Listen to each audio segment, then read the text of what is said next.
What up, y'all? Bandana Blake back again. More content. All right. So today I'm giving y'all the Blake take on Troy Ave. Troy Ave sat up on his podcast, The Facto Show, where he had a guest, Poetik Flakko from No Jumper.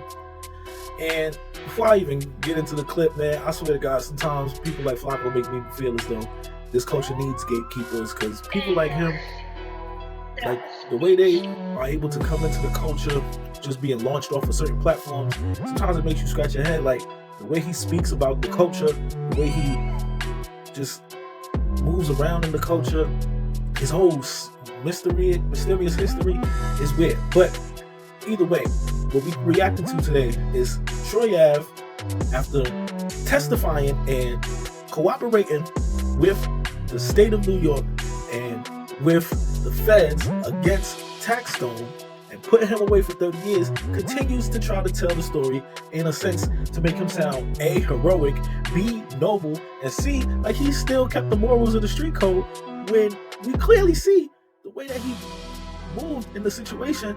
Like, bro, you snitched. And I don't know how he's trying to rewrite history to make it seem as though what his actions was justifiable. Look, at the end of the day, Troy Ave was a rapper. Tax was a podcaster who continued to bash and take shots at Troy Ave. Facts. Now, when they crossed paths on that night in May at the Irving Plaza, and Banger lost his life, and Troy ended up getting shot. Troy caught charges. Troy is facing charges. I don't know what happened to these charges. It's been years. It's been like 8 years. I don't know what happened to these charges, but either they went away because he cooperated, or they're just trying to give him, stretch it out as long as possible and give him time served and let him go about his day and go about his life because he did cooperate and roll with the prosecution. So now it's like, bro, you did all of that to save yourself and spare your ass from having to go to prison.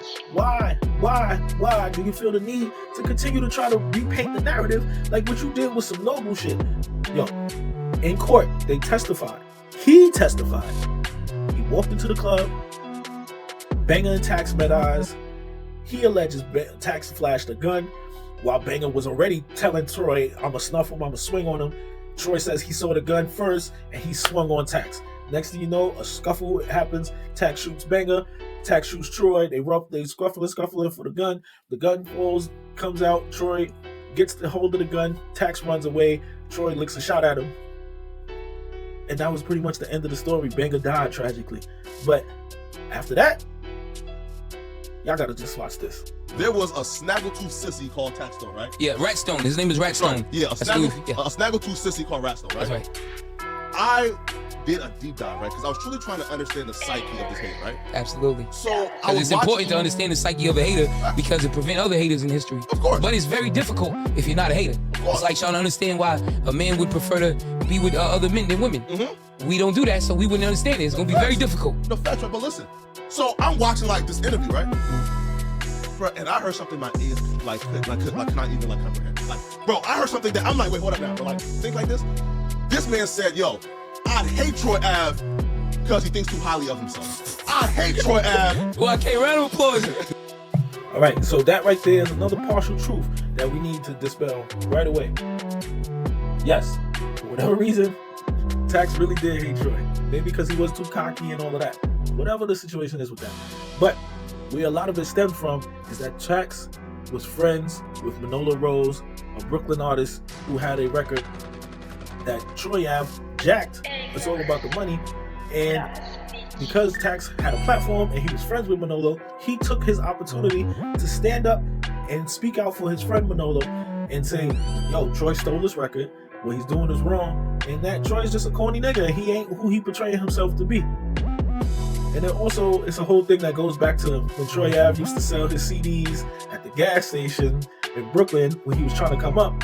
He used to be mad annoying, one of those people that, hey, yo, buy for $3, buy for $4, I'll take $1. He was one of those type of niggas. I mean, he was hustling, doing him, trying to get his money, trying to make, his ends meet. But sometimes niggas like that could be annoying. And allegedly, this is where him and Tax met one day on some random shit, and he just rubbed Tax the wrong way. And ever since that day, they had friction, and then the Manolo Rose thing was just the point that kicked everything off into full-fledged issue between the two of them. So let's start there. Because I never even heard that part. Bro, he said, I hate Troy Ave because he thinks too highly of himself. How dare he say he bringing New York back? How dare he say he restoring the feeling? I said, bro, you hate the man because he's confident in himself? Yeah. Bro, now, like, again, like, and I always thought, right, that like that was a myth, right? Shit. That's some absurd shit to say. Right, that's absurd. But listen, though, but like, is he felt comfortable saying that publicly because he felt as if, yo, being a hater was, listen, like, this nigga, like, whole, like, vibranium, mitochondria, which is filled with hate and bitch-assness, that he was comfortable saying it publicly because he truly thought that was some flash shit to say. Oh, I hate that nigga because he feels so good about himself. And also, he truly thought that it was a safe space because there was he was in a community of haters. Ooh. And then you have people from giving platform like Combat Jack. You know, it's a factor show here. We dealing facts. I don't spare or sparse names with niggas. I don't even care. What they gonna do? Nothing. But anyway, niggas who give them platforms, it's like they get around and they huddle and they start saying things and they start out as you gotta never confuse love for dick riding. It's very different. You know what I'm saying? So when these niggas get to being around a circle of hate and then they get the platforms to spew it out, then why would they hesitate? You know what I'm saying? And why would they? But nevertheless, he went where haters. He went where haters and dirty niggas go. No facts, jail, right? Yeah. But okay. For a long time, but lifetime. Of course. Now, wait though. Now, I was kind of mad at you, right? Cause again, and this has been the only time I've ever been mad at Troy Ave, right? Was yo, listen, bro. When I heard your song called Middle Finger from the Stand, I said, too legit to quit. Yeah, that was a fact. I said, bro, Troy Ave about to restore the feeling and make this nigga feel what jail feels like, right? When Troy Ave went to the stand, and he was a real nigga about it, right? And he just He went to the stand and he was a real nigga about it. That's the narrative that they try to spin right now. Peep game. Pressed what this nigga said about it. So I'm like, bro, Troy Ave, bro, why didn't you go to that stand and bury that nigga? Well, let me tell you. So initially, when I'm sitting, mind you, Tax got like 35 years. Why didn't you go to the stand and bury him? He took the stand. He put the murder on him. He put the assault on him. Multiple assaults on him, right? By saying he was squeezing the tree. Why you didn't bury it? What more you wanted him to do? Pull out a PowerPoint presentation? Like, what do you mean? Yo, this is crazy. This is why we need gatekeepers in the culture.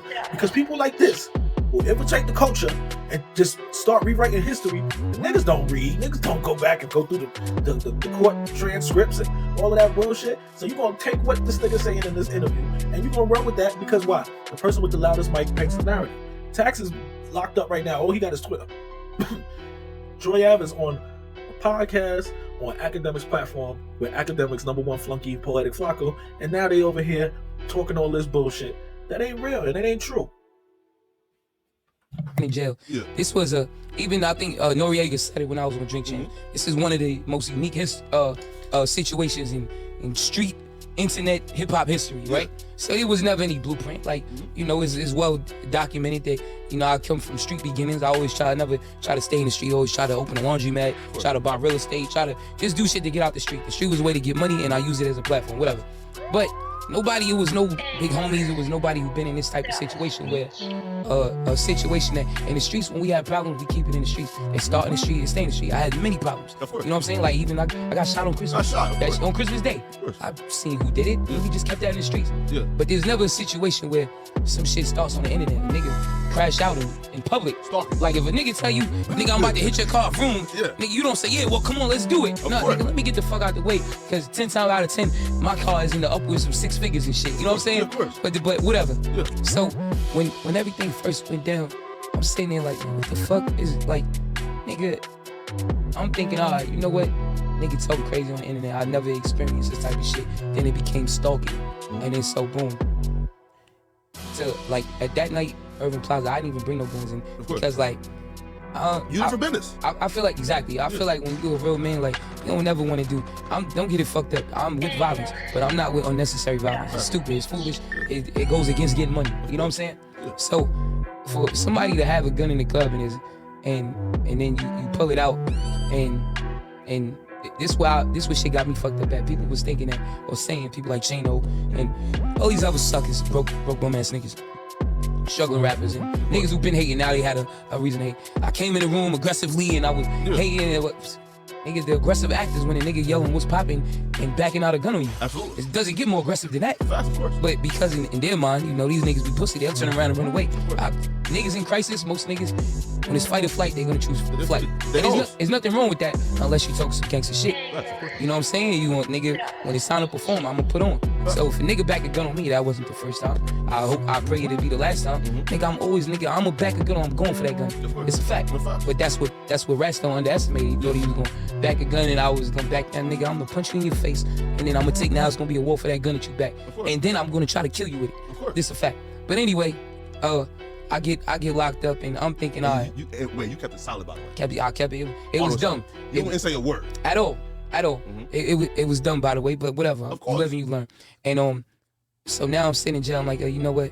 Fuck it. The homies is gonna handle this. They gonna go and find this nigga. You know what I mean? All the people that I put on, people that I fed. You know what I mean? Niggas I put in the game. That niggas go do work. And then after everything's done, then I'm gonna tell them the whole story of what really happened. You know what I'm saying? After the work is done. Yeah, of course. Sitting in jail, niggas come to visit me. What's up? What's the update? No, man, we can't find this. Fuck you mean you can't find this niggas? That's crazy. Need to find something. That's crazy. You know what I mean? Starving niggas only got one job, right? To kill niggas. Right? No, wait Now, Flakko, Poetik Flakko, listen to the way he talked about the culture, the people, the community. He's not of here. First of all, the mystery in his history, he's from like Philadelphia, North Dakota, 2 different places, but it's a whole thing. Now, he's sitting here saying this about a starving nigga, he's supposed to just kill people. Like, who are these people, bro? Like, how did this man get in this position besides No Jumper just putting him on the platform? And this is why we need this is why we need gatekeepers. Maybe I'm tripping, but this is why we need gatekeepers. Because certain niggas don't need a microphone in their face, because it's like, nigga, you just talking bullshit. What the fuck are you talking about? I didn't say to kill niggas. I said that. I'm just saying they was gonna go in and investigate the issue and see what was happening. Listen, bro. If I'm Troy Ave, right? Listen, I had to grind in the streets and sell these CDs to work my way up, right? Absolutely. I'm up AMS now, and I'm bringing you dirty draw having niggas, right? I'm putting y'all in luxury hotels. Listen, I wasn't even up M's at that point. That's the crazy part. Of course, and I was still feeding niggas. But Troy, you was bringing them again, bro. Like niggas like Drake, from niggas like Ack, is not hanging around no niggas with dirty draws. You was bringing the dirty draws niggas around, right? For me to like again to motivate them niggas, right? Yeah, just to be a real nigga. Put your niggas on. And you stink draws having niggas, right? You see that I got into a situation. Your job is to crash out. You are to crash out them. I have you around to crash out them, right? I do my job and you do. It's not even so much crash out. It's to see so Flack. This is how I go in the streets. You never let the breadwinner go down and take everything. You know what I'm saying? Absolutely. So if we got guns in the car, all right, nigga, take the gun. Like I've been in situations where nigga, if I'm riding with the big dog, nigga, I'm gonna take the gun. It just is what it is. You know what I'm saying? Like that's how it go. So to get to a point where now I'm sitting in jail, I can't defend my name. Now niggas saying I killed my man. You know what I'm saying? And niggas start coming out with stories that I can't defend. And then the haters running with it. You know what I'm saying? Then start doing interviews and all kind of shit. Instead of just, nigga, count your blessings. Nigga, you got away with that for the time being. Chill out. Now you want to antagonize. Now you want to, and just doing shit that's not anything of street. So if a nigga's not in the streets, you don't put shit in the public. You don't play shit out in the public. But then when you say like, I'm a mirror, how a nigga treat me, I'm gonna treat them but worse. You feel me? Or better. Somebody treat me good, I'm gonna be great to them. If you treat me bad, I'm gonna be terrible to you. Violate you. I'm gonna violate you. And I don't have no rules. There's no rules to reaction with me. Of course not. And I just have no. I always been like that, and I could be like that comfortably because I never start no issues with nobody. Of course not. But give me a feather, I'll give you a break. There you go. Right to the face. Yeah. So anyway. But wait though, but Troy, but here's my issue with you, right? Is that he did all of that, and you still said, bruh, I'm still gonna be as solid as I can be, and just say the information that he already said. Right? Absolutely. You still try to keep it solid. Why? Because I'll be real. If I'm you, bruh, listen, there's only one rule to the streets, nigga, and that's survival. Right? Meaning the last man standing wins this shit, right? Round of applause, YK, for that one rule survival. Right? Listen. And even like the principles of no snitching was created for survival, meaning this, right? Yes, for the right? Yeah, right. Look, like the bad cops said that, the blue wall of silence exists because we don't want the good cops turning us in for doing fuck shit. The criminals say, hey, no snitching because we don't want for civilians, right, who are productive to turn us in for doing fuck shit, right? So now, you're being like caught, right? And he already told on you, right? He already ratted on you, he already snitched on you, but you took the stand and you did everything in your power to keep it solid and only confirm his lies, right? Saying, yo, bro, like he said you did. No, hell no, I ain't do that. He did that, right? Why didn't you take it further and really bury this nigga and make sure he did life in jail? Well, because he deserved it. It wasn't up to me to just bury him. You feel me? Like I'm when it comes to revenge for certain shit, I'm always choose death first. If you can't do that, then whatever else goes with it. You know what I'm saying? How they come. And so like I said, the rules had changed. So we playing by a certain set of rules, but I said to myself, I can't keep letting somebody else's energy dictate how I move. So like I'm not a nigga that's gonna go talking crazy about a nigga on some like it's certain shit you don't say. If you want to have opinions on people's music and shit, but when it come to violence, I'm gonna do this when I see you, I'm gonna kill you. We take that as a threat. And if you really from any street shit, not to keep hampering on the street shit, but I'm saying like if you come from that, it's cool to evolve and shit. When you come from that, niggas don't play with death. Of course. Niggas don't play with no death shit because that shit could be real. You know what I'm saying? No type of threat. But so for a nigga to do that in the public was mind blowing to me. Because anybody I was going to do something to or try to see, nigga, I'm not putting that in public because that's a fucking trail for the police. Of course. You said you was gonna kill him on his day and now he's dead. Nigga, you did it. Of course. You know what I'm saying? We don't play like that. Now, all right, so let's just address that narrative, right? Because this is one of the biggest lies that I feel. Me personally, I could be wrong, but this is one of the biggest lies that I feel was upheld throughout this whole trial, where he's just saying like Tex saw them and in a public club or public venue rather, like Irving Plaza. I've been there before. He decided to back the gun out in a public venue of just seeing them. Now, other reports that we've gotten from other people who were on the scene that night make it sound a little bit more, what might be plausible to me, because the reports they hear from other people were they walked in the venue, they saw Tex, they started jumping Tex backs out the gun, and start shooting. Now, in a place like Irving Plaza, what seems to make more sense? Middle Manhattan, Midtown Manhattan, this guy pulled the O Block 5 and just backed out the hammer and started shooting? Or he was there already before y'all got there, partying, according to some reports, popping bottles, having a good time. Y'all seen him, y'all jumped on him. Fight or flight, right? So he backed out the gun and tried to protect himself, and did it because he left there intact that night. Unfortunately, one of the dirty drawers niggas that y'all over there shitting on lost his life, but yet you act like you cared so much about the fact that Banger lost his life. But you want the other niggas to go crash out too, right? Well, I'm sitting up here and the rest of y'all niggas go, man, we just seen him kill somebody. Y'all trying, you want us to go do what? This nigga ain't even play. He ain't somebody we just gonna beat up on. Okay, so you regret not burying him, right?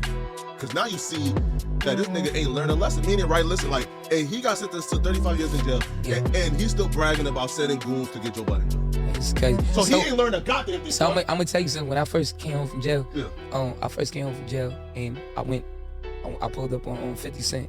Okay. 50. All right, now, y'all buckle up. This is the part where he starts snitching on 50. Let's see what he gonna say now. Told me, he said, nigga, listen, now you on the clock right now, nigga. Yeah. He said, you chill out, let the time go by, and then nigga, when it's in the fourth quarter, you tell him, nigga, that wasn't my gun, that was that nigga's gun. Yeah, of course. And that was the only bit of advice that I got from all the niggas, because I don't take advice from everybody. Of course. They ain't respectable. Like, you know what I'm saying? A lot of niggas got more opinions than money. You feel me? So yeah, that's his story, and he's sticking with it, right? It was a noble effort. He tried to keep it street. He ain't really do that much damage. And 50 the one who told him to tell everybody that he had the gun anyway. Yeah. All right, so 50, we need you to come to the carpet. We need you to respond to this. Are you the one who told Troy Ave wait until the very last minute and then cooperate? That's a heavy thing he putting on your name, bro. Heavy thing he putting on your name. And as far as this other motherfucker, Flakko, we gonna get back to Flakko. Stay tuned. Bandana Blake, food for thought. Y'all do dishes. Am I tripping? Is Troy Ave a folklore hero? Is he a local legend? Or is this nigga just a buster with an identity crisis who don't want to come to terms with the fact that he cooperated on somebody and he ain't as street as he would like to portray himself to be. That part. Y'all, food for thought. Y'all do the dishes. I'm going.